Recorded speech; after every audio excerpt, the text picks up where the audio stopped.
Go. This, amongst other things, the busy life of the parish priest, I've been preparing a webinar, actually, that I'm going to present later this week. And if you're not familiar with what a webinar is, it's one of those, it's a modern word, it's one of those words that's kind of part of two words. So you've got web, as in the World Wide Web or the internet, and anar, which is short for seminar. So rather than presenting a seminar in person, it's a webinar. So I'll be presenting it online. Now, hopefully people are going to attend. That would be a very interesting webinar, it's just me and the camera, but hopefully they will. And they actually won't know a lot about who I am because this organisation I'm a bit new to. So they go, who is this person talking to us about this stuff? And so I thought, okay, well, I better tell people a little bit about who I am. So I thought, okay, well, I can tell them I'm the rector of Singleton, I'm an Anglican priest, and there's a couple of other things I could use to describe myself. And then I thought, you know what, that they do describe me, but they aren't actually who I am at my core. They are functions of who I am. But who am I really? And I thought this particular group of people, hopefully they show up, that I'm speaking to, will value authenticity. And I thought, okay, well, think about it, Reverend Kim. Who are you in a sentence? You ever thought about that before? Who am I in one sentence? Well, anyway, I came up with this. I am Kim, the lover of the human condition. The human condition, which sounds a bit weird to say, and it sounds like I'm trying to sound smart.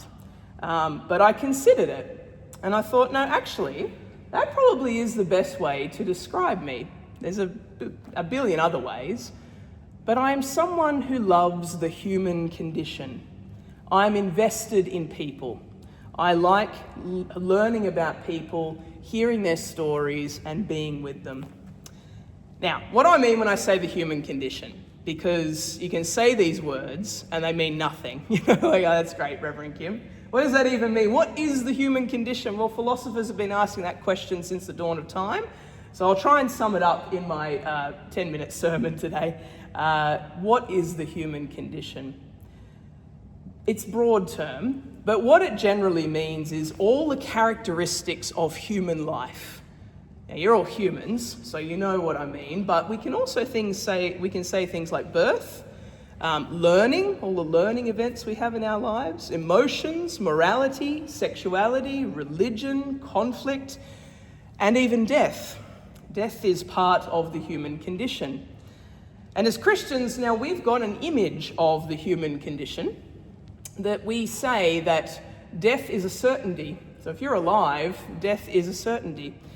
But we say that it is a physical death of our bodies, but it is not an eternal death of our souls. So following Jesus for Christians is the promise of eternal life following this finite life here on earth. Now that's an example of the human condition. See, Christianity talks about the human condition, and I love every part of it. I love every part of what makes up humanity and the human condition, which is probably why I became a priest, I think. I didn't actually think about that when I got ordained. It's only been revealed to me as I've gotten older and grown into my vocation. Because as a priest, I get to sit with people, and I get to sit with myself, and I get to sit in complex places with people. Because if you haven't worked this out already, humanity isn't black and white. There is very little certainty in life. They say death and taxes, but I would say agree to tax. That's probably a certainty. I would agree to death, but taxes, people can get out of them all the time. So even it's not a certainty. It's very, very hard to live a life that has very little certainty. Now, in modern times, we've tried to make certain the human condition.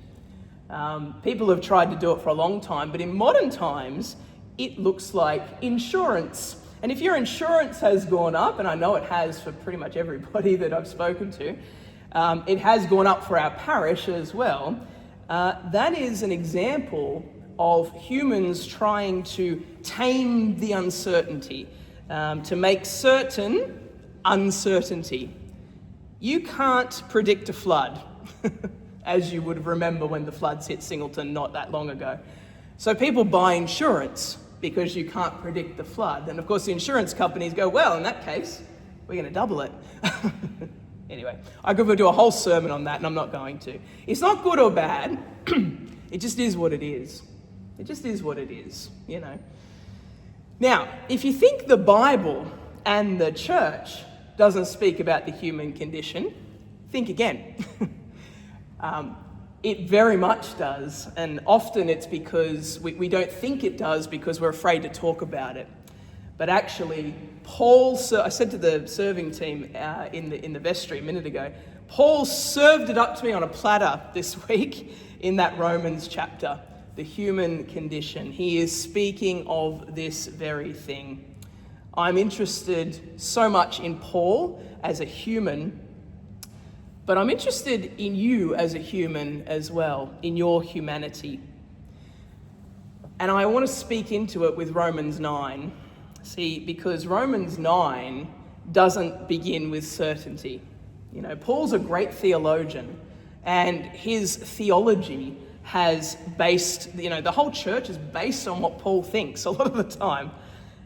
But we're not talking about theology today. We're talking about the human condition. We're talking about a man, Paul the Apostle, who loves people and is heartbroken at the same time.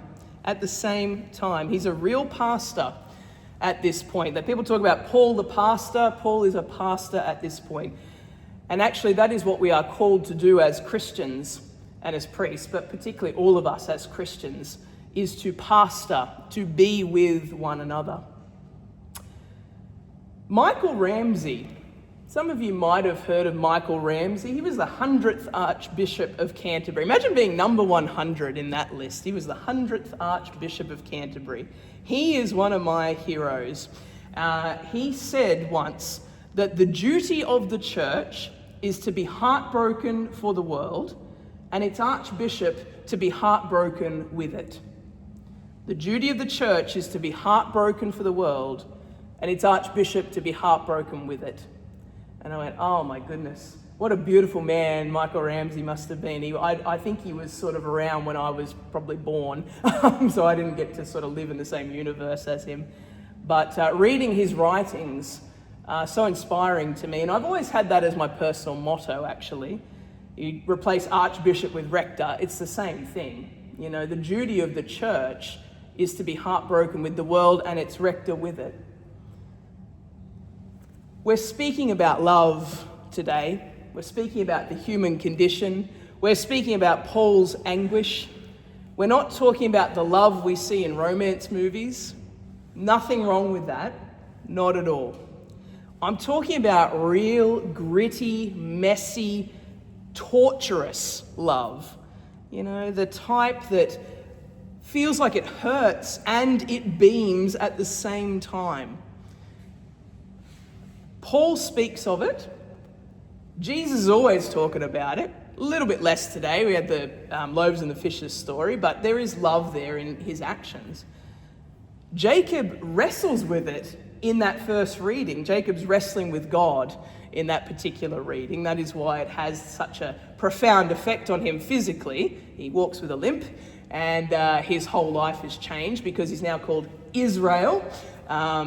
But it only comes about after wrestling with God. And we were talking about this in the vestry earlier too, that we sit down and we wrestle with God. It is okay to ask questions about the human condition and where God might be in this space. I see wrestling with God weekly in the funerals we have here in this church, where people are unsure whether they should cry or whether they should try and be strong. It happens all the time. And funerals are a good example of what love actually costs, because sometimes feeling vulnerable or exposed feels embarrassing, so embarrassing, because we've been taught that it is. You know, our world teaches us that. You know, it's not valuable to be vulnerable, it's valuable to be tough. But you see reality at funerals. But you know what, friends? This is just me. And I said again in the vestry, I'm not a trendy person. If I was trendy, I wouldn't have become an Anglican priest in my early 30s, that's for sure. I'd rather be embarrassed for 5 minutes than live some half-life that doesn't include the whole experience of being human. You know, there's something about that says, God has called us into the fullness of life, which is why God calls us into this world to experience the fullness of life, the wholeness of life. You do not have to travel outside of Singleton to experience the wholeness of life, because it's the internal, you know, it's the whole self. That's what God is calling us to. Now, Paul shows us this. There's one line in that Paul reading there that shows us this. And he writes this down centuries ago, not thinking it's going to be included in something called the Bible. And he writes this: I have great sorrow and unceasing anguish in my heart.